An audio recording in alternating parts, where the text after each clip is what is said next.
Hello everyone, मेरा नाम है विकास कुमार और आप सभी का स्वागत है इस नए प्लेटफॉर्म पर जिसका नाम है इजी गाइडेंस 1। इस चैनल पर हम लोग क्लास 10th के मैथ और भी दूसरे सब्जेक्ट्स पढ़ेंगे। स्पेशली मैं आज क्लास 10th का मैथ शुरू करने वाला हूं और क्लास 10th का मैथ का चैप्टर 1 शुरू करने वाला हूं। तो ज़्यादा टाइम वेस्ट नहीं करते हुए मेरा आदत है सीधा मुद्दा पे आ जाने का। और चलिए शुरू करते हैं क्लास 10th का मैथ। और जो मैथ मैं आप लोगों को पढ़ाने वाला हूँ वह एनसीईआरटी का पढ़ाने वाला हूँ। तो एनसीईआरटी गणित क्लास 10th चैप्टर 1 चलिए शुरू करते हैं। तो चलिए शुरू करते हैं एनसीईआरटी गणित क्लास 10 का प्रश्नावली 1.1 एक्सरसाइज 1 का एक्सरसाइज 1 का प्रश्नावली 1.1 क्वेश्चन नंबर 1। सबसे पहले पढ़ लेते हैं क्वेश्चन को। क्या कहता है, निम्नलिखित संख्याओं का एचसीएफ ज्ञात करने के लिए यूक्लिड विभाजन एल्गोरिदम का प्रयोग कीजिए। यूक्लिड विभाजन एल्गोरिदम का प्रयोग कीजिए। तो सबसे पहले यहाँ पे हम लोग को जानना होगा कि यूक्लिड विभाजन एल्गोरिदम क्या होता है। यूक्लिड विभाजन एल्गोरिदम या प्रमेयिका, इसको हिंदी में प्रमेयिका कहते हैं। यूक्लिड विभाजन एल्गोरिदम या प्रमेयिका बराबर क्या होता है, तो यह होता है a is equal to B Q plus R. A is equal to B Q plus R. अब यहाँ पर समझना होगा कि यहाँ पर a क्या है, b क्या है, q क्या है और r क्या है। तो आप लोगों ने पढ़ा होगा कि भाज्य बराबर भाजक गुणे भागफल प्लस शेषफल होता है। भाज्य बराबर भाजक गुणे भागफल जोड़ शेषफल होता है। ये आप लोगों ने पिछली कक्षाओं में पढ़ा है। तो यहाँ पे a जो है वह भाज्य है, b जो है वह भाजक है, q जो है भागफल है और r जो है वह शेषफल है। ठीक है। अब यहाँ पे देखिए, यहाँ पे कुछ कंडीशन है क्या कि r जो होगा वह हमेशा b से छोटा होगा। शेषफल जो होता है वह हमेशा भाजक से क्या होता है जी, छोटा होता है। और शेषफल या तो 0 के बराबर होगा या 0 से छोटा होगा, या तो 0 के बराबर होगा या 0 से छोटा होगा। r जो है वह या तो 0 के बराबर होगा या 0 से छोटा होगा। और r जो है हमेशा किससे छोटा होगा, b से छोटा होगा, यानी कि भाजक से छोटा होगा। तो इस कंडीशन को आप लोग को याद रखना है। तो चलिए हम लोग सॉल्व करते हैं question number 1। Question number 1,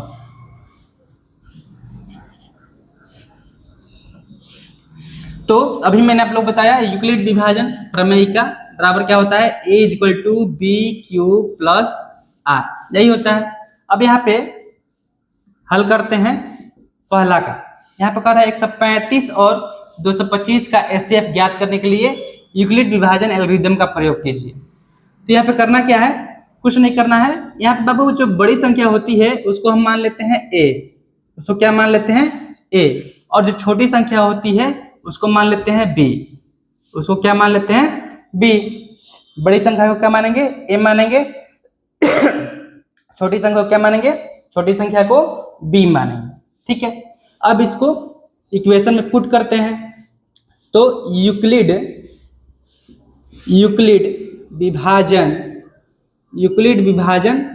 प्रमेयिका, Euclid विभाजन प्रमेयिका से क्या होता है, a बराबर बी क्यू प्लस आर। तो a की जगह पे a का मान रख देते हैं 225, b की जगह पर 135 इंटू क्यू जोड़ आर। यहाँ पे देखिए, यहाँ पे कुछ नहीं है, यानी कि बीचों में क्या छुपल है, यहाँ पे बीचों में छुपल है गुड़ा। क्या छुपा है, गुड़ा छुपा है। ठीक है ना।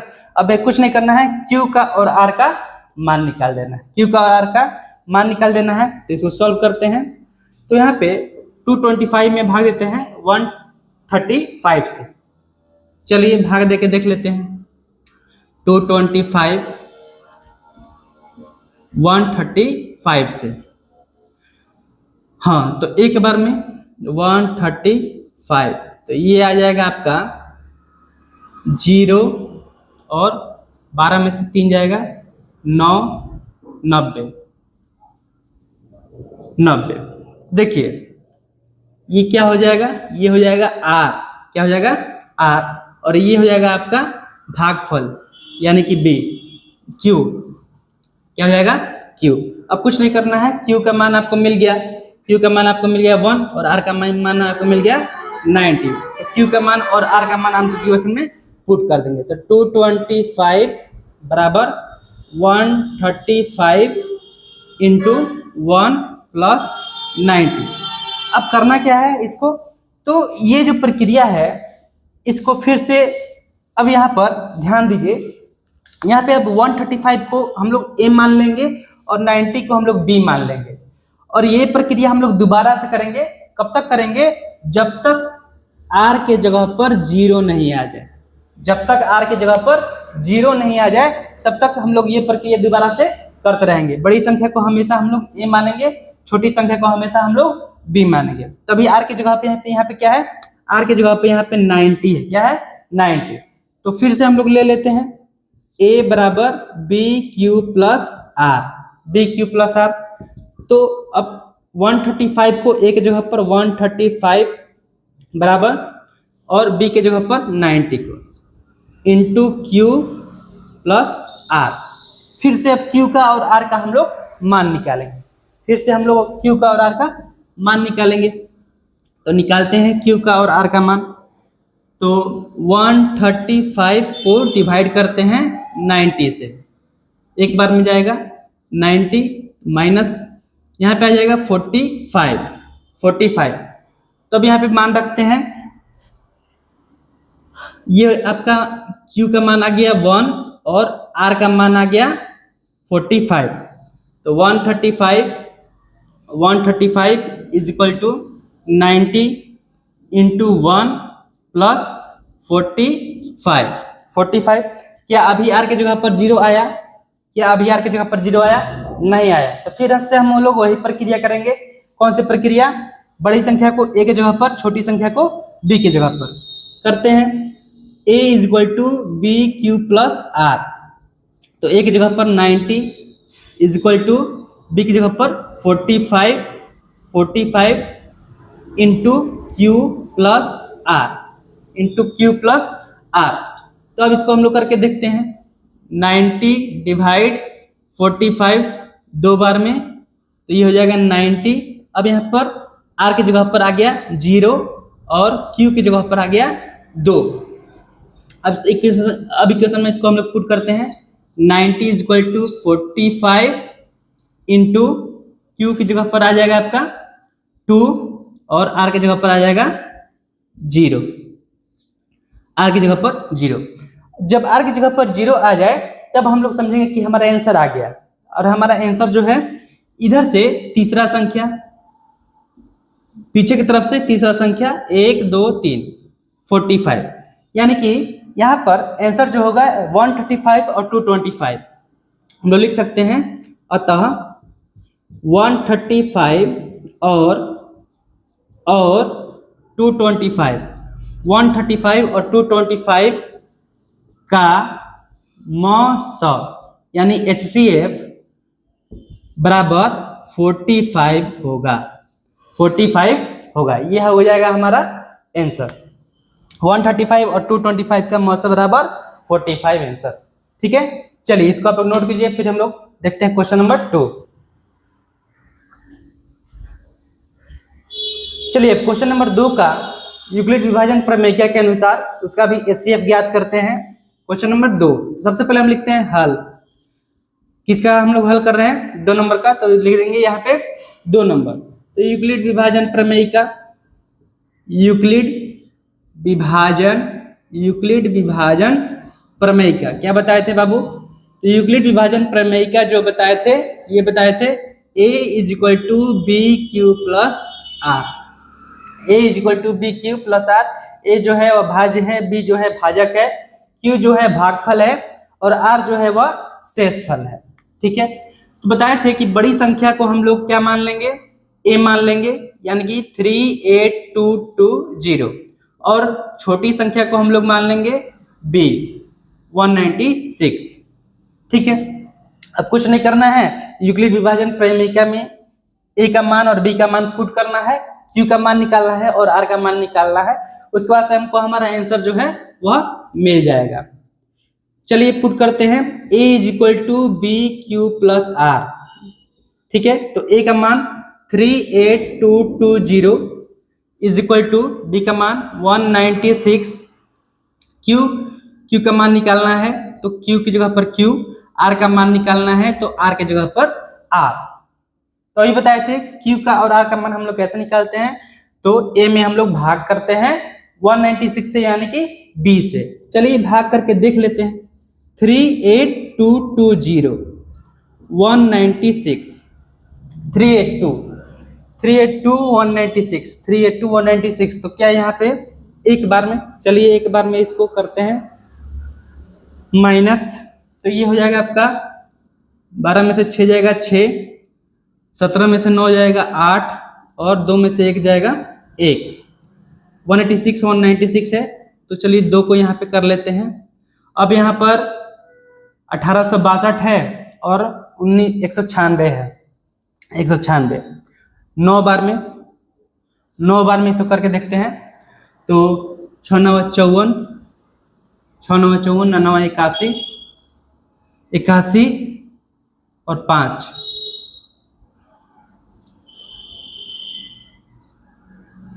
हाँ 86 और ये आ जाएगा 1764। ठीक है, माइनस करते हैं यहाँ पर, माइनस, तो ये आ जाएगा आपका 12 में से 4 जाएगा 8, 12 में से 4 जाएगा 8 और आपका 15 में से 6 जाएगा 9 और यहाँ पर 17, कैंसिल, 0 का 0 उतार लेते हैं। 196 है, 980, तो 196, 980, तो ये 5 बार में कट जाएगा। आप लोग करके देख लीजिएगा, 5 बार में कट जाएगा ये 980। तो यहाँ पर R का मान आ जा रहा है 0 और Q का मान आ जा रहा है 195, Q का मान आ जा रहा है 195। तो चलिए अब कुछ नहीं, क्वेश्चन में इसको पुट करते हैं, तो 38220 is equal to 196 into 195 plus 0।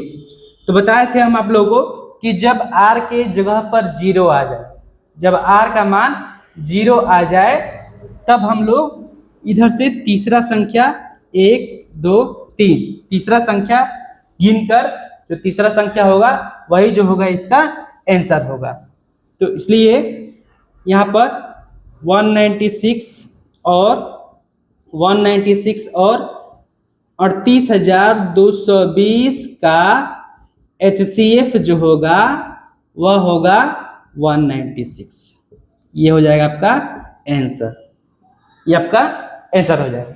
तो ये रहा 2 नंबर क्वेश्चन, इसको आप लोग नोट कीजिए। फिर हम लोग देखते हैं क्वेश्चन नंबर 3। चलिए यहाँ पे हम लोग देखते हैं क्वेश्चन नंबर 3। क्वेश्चन नंबर 3 हल किसका, क्वेश्चन नंबर 3 का। क्या करना है, 867 और 255 का HCF ज्ञात करना है। कैसे ज्ञात करना है, यूक्लिड विभाजन प्रमेयिका के द्वारा ज्ञात करना है। तो यूक्लिड विभाजन प्रमेयिका ये रहा, A बराबर BQ प्लस R।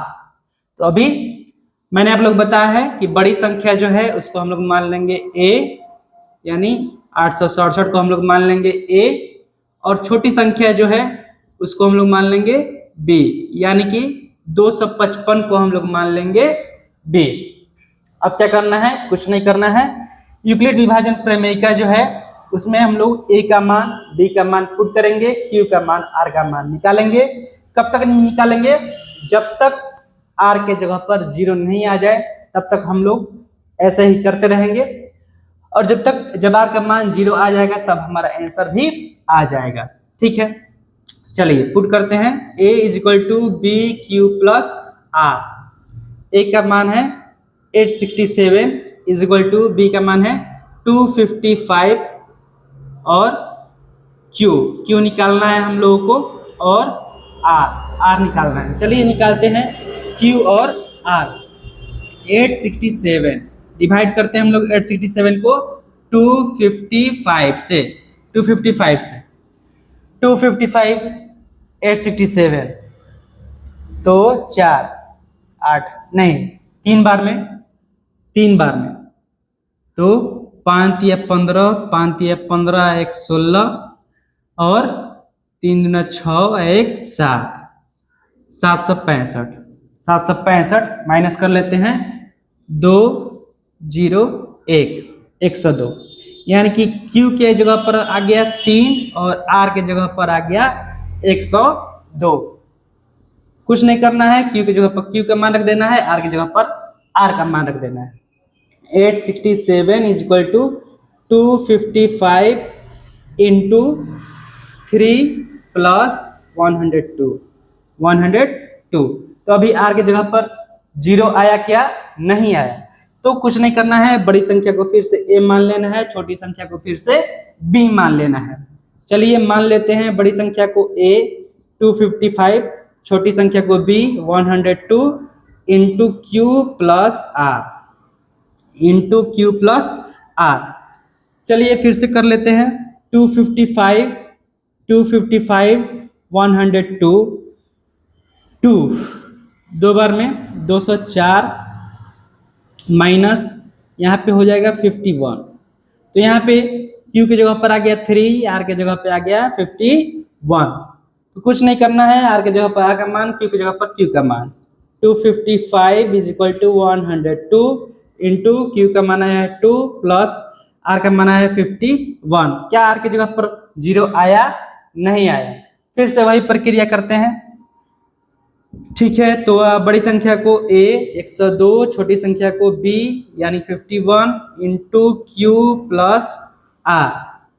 फिर से डिवाइड करके देख लेते हैं आता है क्या।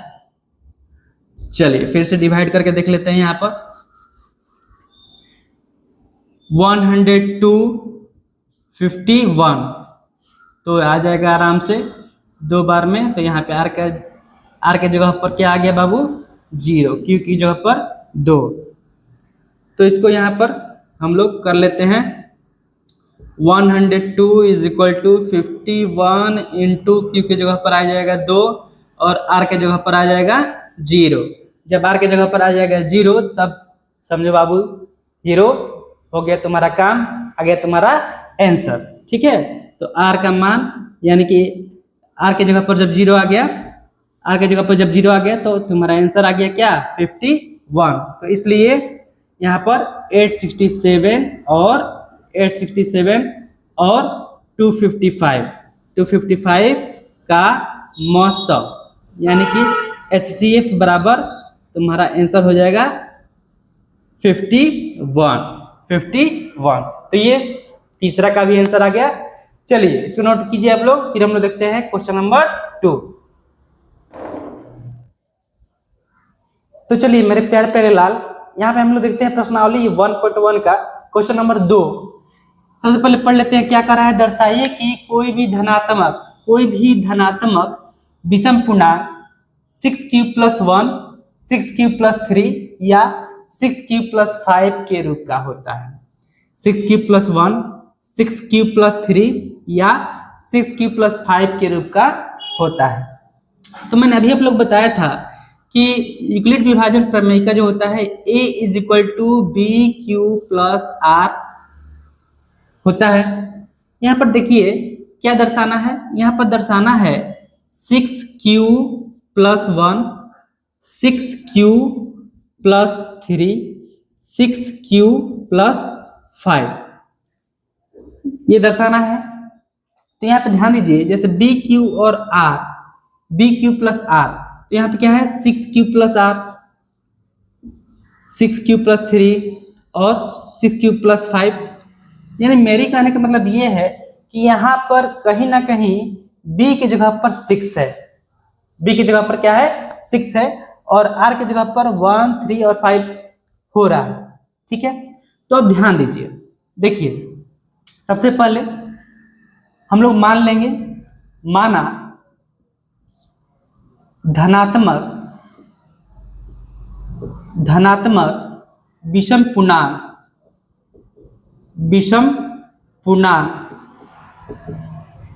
बराबर ए। धनात्मक विषम पूर्णांक क्या मान लिए, ए मान लिए। पूर्णांक क्या होता है ये सब लोग पता होगा कि 0 के इस साइड 1 2 3 4 ऐसे पॉजिटिव धनात्मक संख्याएं होती है और 0 के इस साइड निगेटिव संख्याएं होती है। इस प्रकार निगेटिव संख्याएं होती है, तो इन सभी संख्याओं को संयुक्त रूप से हम लोग पूर्णांक कहते हैं। तो ये आप लोग को पता है। तो मैंने मान लिया कि धनात्मक विषम पूर्णांक बराबर ए। अब यहाँ पे हम लिखते हैं, अब यहाँ पे देखिए ए तो हम मान लिए, यानी कि भाज्य बराबर ए हो गया। अब अगर हम यहाँ पे लिखे भाजक यानी कि बी, तो बी बराबर यहाँ पर मैंने अभी आप लोग बताया है कि यहाँ पे 6 जो है वह कहीं ना कहीं बी के जगह पर है, बी के जगह पर है। तीसरा चीज शेषफल यानी कि आर। अब यहाँ पे ध्यान दीजिए, जैसे कि अगर कोई संख्या है ए, मैंने माना है धनात्मक विषम पूर्णांक ए माना है, अगर इस संख्या में अगर हम 6 से भाग देंगे तो जो शेषफल आएगा वह 6 से क्या होगा, छोटा होगा। जो भी शेषफल आएगा वह 6 से क्या होगा, छोटा होगा ना। ठीक है, कुछ भी हो सकता है। अब 6 से छोटा कुछ भी हो सकता है, 0 से 5 तक कुछ भी हो सकता है। तो हम लोग यहाँ पर शेषफल r = 0 1 2 3 4 और 5 मान लेंगे। मान लिए शेषफल, क्योंकि कुछ भी हो सकता है, 6 से छोटा कुछ भी हो सकता है, इसलिए हम 0 से 5 तक मान लिए। अब हम यहाँ पे लिखते हैं यूक्लिड विभाजन प्रमेयिका से। यूक्लिड विभाजन प्रमेयिका के अनुसार, प्रमेयिका से क्या होता है, a = bq + r, a = bq + r। अब यहाँ पे ध्यान दीजिए, हम शेषफल इक्वल माने हैं 0 1 2 3 4 5। तो यहाँ पे हम लिखते हैं जब r = 0, जब, एक मिनट,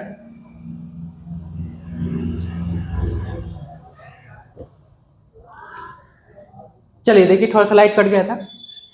देखिए जब r = 0, जब r = 0, तो यहाँ पर a = b की जगह पे क्या है 6q, q की जगह पर कुछ नहीं है तो 6q, और r की जगह पे हमने क्या रखा 0, r की जगह पे हमने क्या रखा 0 रखा। तो यहाँ पर हो जाएगा a = 6q, a = 6q। इसी तरह जब r = 1 अगर हम लोग रखेंगे तो यहाँ पे हो जाएगा a = 6q + 1। इसी तरह जब r = अगर हम लोग 2 रखेंगे तो यहाँ पे हो जाएगा a = 6q + 2। इसी तरह जब हम लोग r बराबर 3 रखेंगे तो क्या हो जाएगा a = 6q + 3। उसी तरह जब r = हम लोग 4 रखेंगे तब a बराबर हो जाएगा 6q + 4। और फिर एक बार और, उसी तरह जब r = हम लोग 5 रखेंगे तब a बराबर हो जाएगा 6q + 5। अब इसको मान लेते हैं 1 2 3 4 5 और ये हो गया आपका 6। तो देखिए यहाँ पे हम लोगों को किसका जरूरत है, हम लोग को जरूरत है 6q + 1, 6q + 1 यानी कि ये वाला, 6q + 3, 6q + 3 यानी कि ये वाला, और 6 क्यूब + 5 यानी कि ये वाला 6 क्यूब + 5। तो यहाँ पर हम लोग देख लिए, हमारा आंसर भी आ गया। क्या? समीकरण 2, 4 और 6 के अनुसार, समीकरण 2, 4 और 6 के अनुसार हम लोग लिख सकते हैं कोई भी धनात्मक विषम पूर्णांक 6 क्यूब + 1, 6 क्यूब + 3 या 6 क्यूब + 5 के रूप का होता है। यहाँ पे हम लिख सकते हैं समीकरण 2, 4 और 6 से, समीकरण 2, 4 और 6 से कोई भी धनात्मक विषम पूर्णांक, कोई भी धनात्मक विषम पूर्णांक 6 क्यूब + 1, 6 क्यूब + 3 या 6 क्यूब + 5 के रूप का होता है। ये हो जाएगा हम लोग का आंसर। ठीक है, तो ये रहा क्वेश्चन नंबर 2, इसको नोट कीजिए। फिर हम देखते हैं क्वेश्चन नंबर 3। हाँ, तो चलिए मेरे प्यारे प्यारे लाल, अब हम लोग यहाँ पे देखते हैं क्वेश्चन नंबर 3। क्वेश्चन नंबर 3 क्या कर रहा है? किसी परेड में 616 सदस्यों वाली एक सेना की टुकड़ी को 32 सदस्यों वाले एक आर्मी बैंड के पीछे मार्च करना है। दोनों समूहों को समान संख्या वाले स्तंभों में मार्च करना है। उन स्तंभों की अधिकतम संख्या क्या है जिसमें वे मार्च कर सकते हैं? तो यहाँ पे ध्यान दीजिएगा, आप लोग दिमाग में रखिएगा, जब भी आपसे इस प्रकार के प्रश्न में अधिकतम संख्या पूछा जाए, तो इसका मतलब आप लोग ये समझना है कि आप लोग को ज्ञात करना है HCF। क्या ज्ञात करना है? HCF। ठीक है, क्या लिख दिए हैं जी?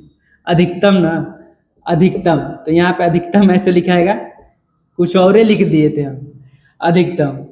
चलिए, जब भी आपसे न्यूनतम पूछा जाए, न्यूनतम, तो न्यूनतम का मतलब LCM ज्ञात करना है। क्या ज्ञात करना है? LCM। ठीक है, तो चलिए इसका हल हम लोग निकालते हैं, इसको आप लोग याद रखिएगा। ठीक है, तो यहाँ पे बताया नहीं गया है कि आपको किस विधि से ज्ञात करना है, तो आप लोग किसी भी विधि से ज्ञात करने के लिए स्वतंत्र हैं। अभी हम लोग पढ़ रहे हैं यूक्लिड विभाजन प्रमेय का, तो हम लोग अभी उसी विधि से ज्ञात करते हैं। तो देखिए, सबसे पहले तो यहाँ पे दो संख्या है। पहली संख्या है 616 और दूसरी संख्या है 32। 616 और 32। तो यहाँ पे हम लिखते हैं यूक्लिड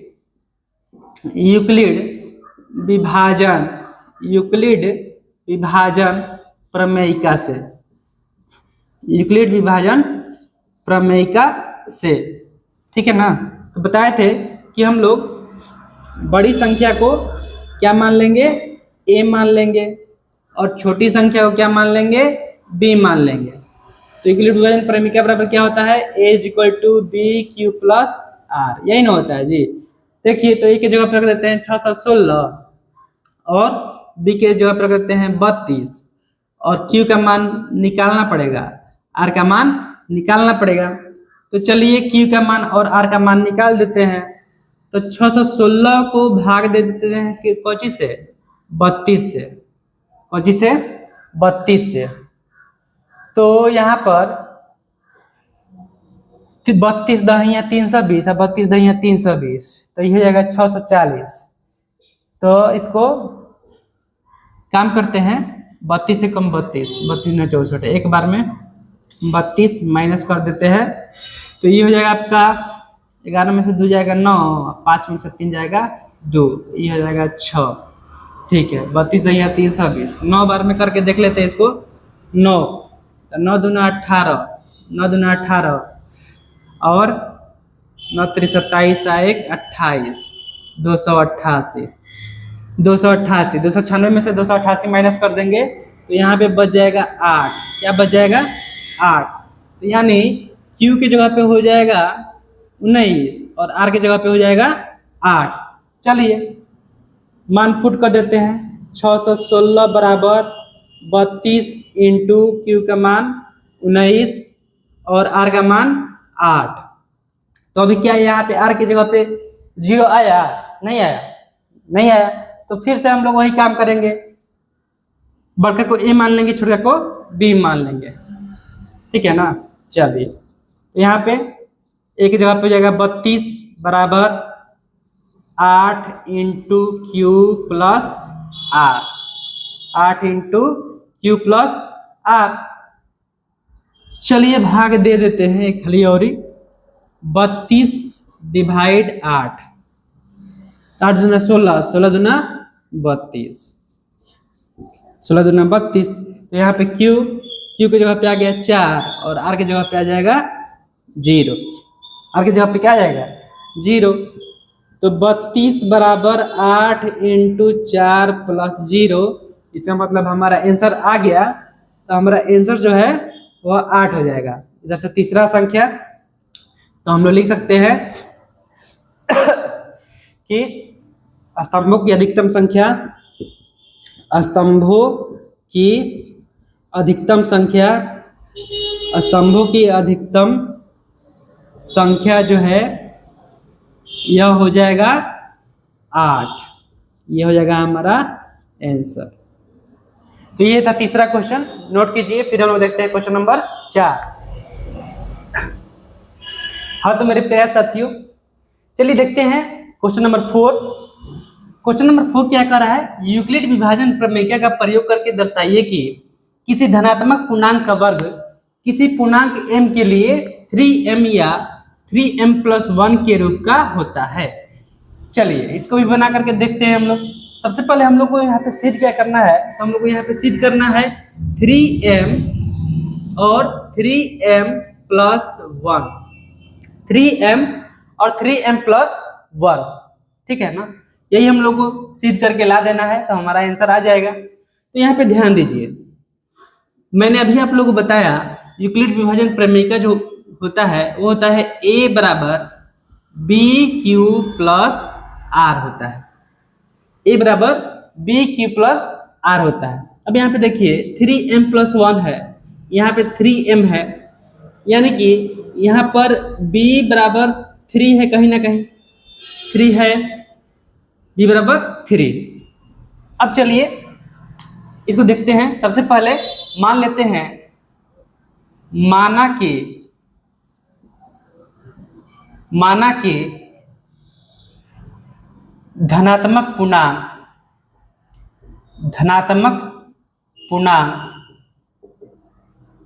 बराबर a। धनात्मक पूर्णांक हम लोग क्या मान लिए?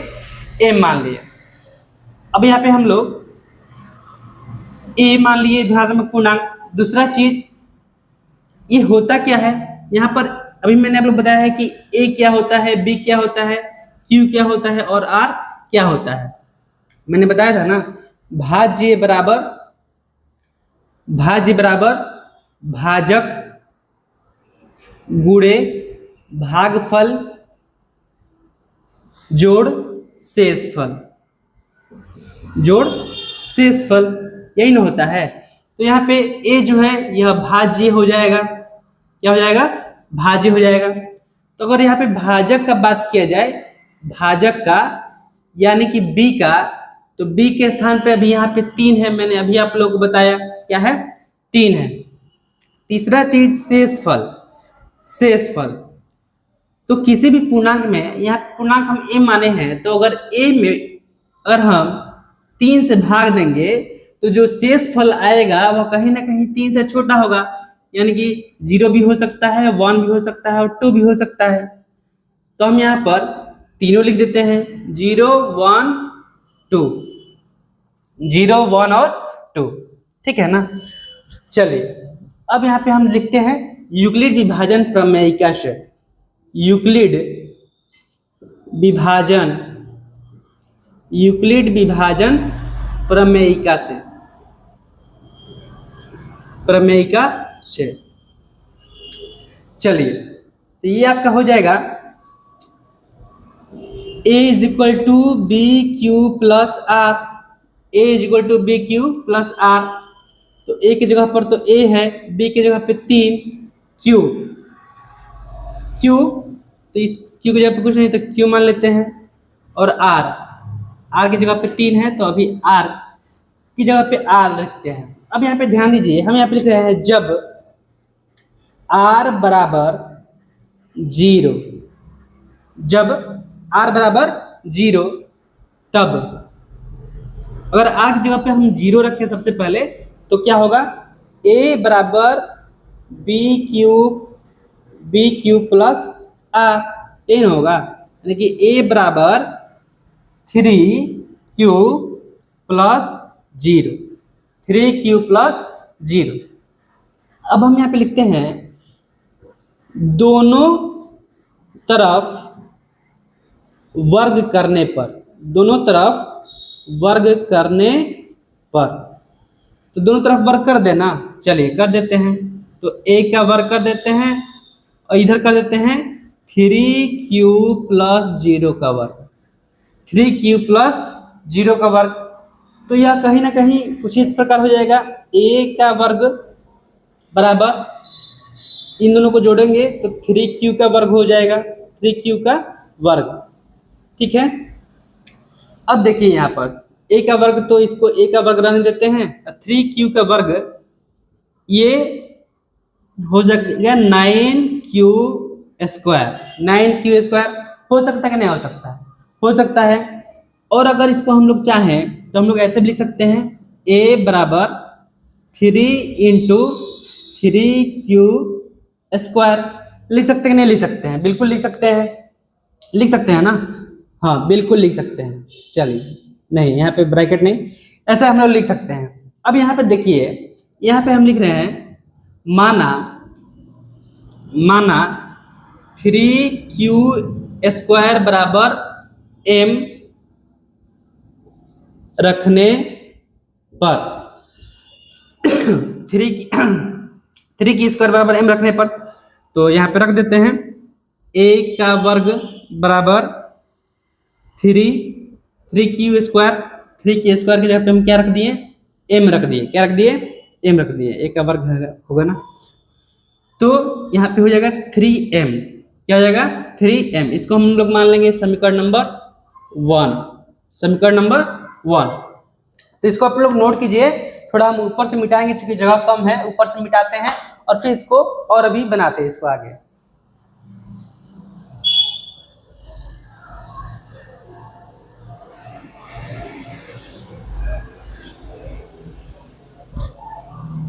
चलिए आप लोग नोट कर लिए होंगे। अब यहाँ पे इसको हम मिटाते हैं और आगे बनाते हैं। अब आगे थोड़ा सा ध्यान दीजिएगा। अब हम यहाँ पे r की जगह पे 1 रखते हैं, अभी तो मैंने 0 रखा था, अब r की जगह पे हम यहाँ पे क्या रखते हैं, 1 रखते हैं। तो हम यहाँ पे लिखते हैं जब r बराबर 1 रखने पर, ठीक है। तो यहाँ पर a is equal to B Q plus R, यही ना था जी, ठीक है। तो a बराबर b का मान 3, q का मान कुछ नहीं तो q प्लस r की जगह पे क्या रखना है, 1 रखना है। अब हम यहाँ पे लिख रहे हैं दोनों तरफ वर्ग करने पर, दोनों तरफ वर्ग करने पर,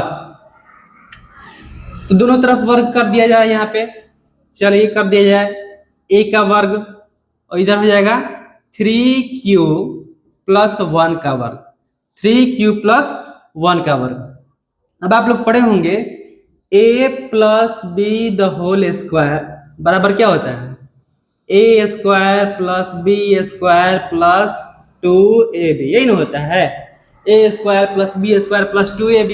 तो यहाँ पर जो है ये a के स्थान पे है, ये b के स्थान पे है, तब इसको a plus B the whole square पे क्या करेंगे, तोड़ देंगे। चलिए तोड़ देते हैं, तो इधर हो जाएगा a का वर्ग, इधर हो जाएगा 3q का वर्ग प्लस 1 का वर्ग प्लस 2 3q इंटू बी, यही ना है जी 1, यही है। चलिए अब इसको सॉल्व कर देते हैं। ए का वर्ग बराबर ये हो जाएगा आपका 9q का वर्ग प्लस 1, यहाँ पे हो जाएगा प्लस 3 दूना 6q, 6q, कोई दिक्कत नहीं। अब q को थोड़ा इस साइड ला देते हैं, तो a का वर्ग बराबर 9q का वर्ग प्लस 6q प्लस 1 प्लस 1। अब यहाँ पे हम एक काम करते हैं, इसमें कॉमन ले लेते हैं, कॉमन। चलिए a का वर्ग, तो 3 को हम कॉमन ले यहाँ पर, तो ये हो जाएगा 3q स्क्वायर। अगर चाहे तो q भी कॉमन ले सकते हैं, लेकिन इसका काम नहीं है, तो जिसका काम है वही हम कॉमन ले। 3q square plus 2q plus 2q, ये प्लस 1 प्लस 1। अब हम यहाँ पे लिख रहे हैं, यहाँ 3q स्क्वायर प्लस 2q बराबर, लिख देते हैं बराबर m रखने पर, ठीक है ना।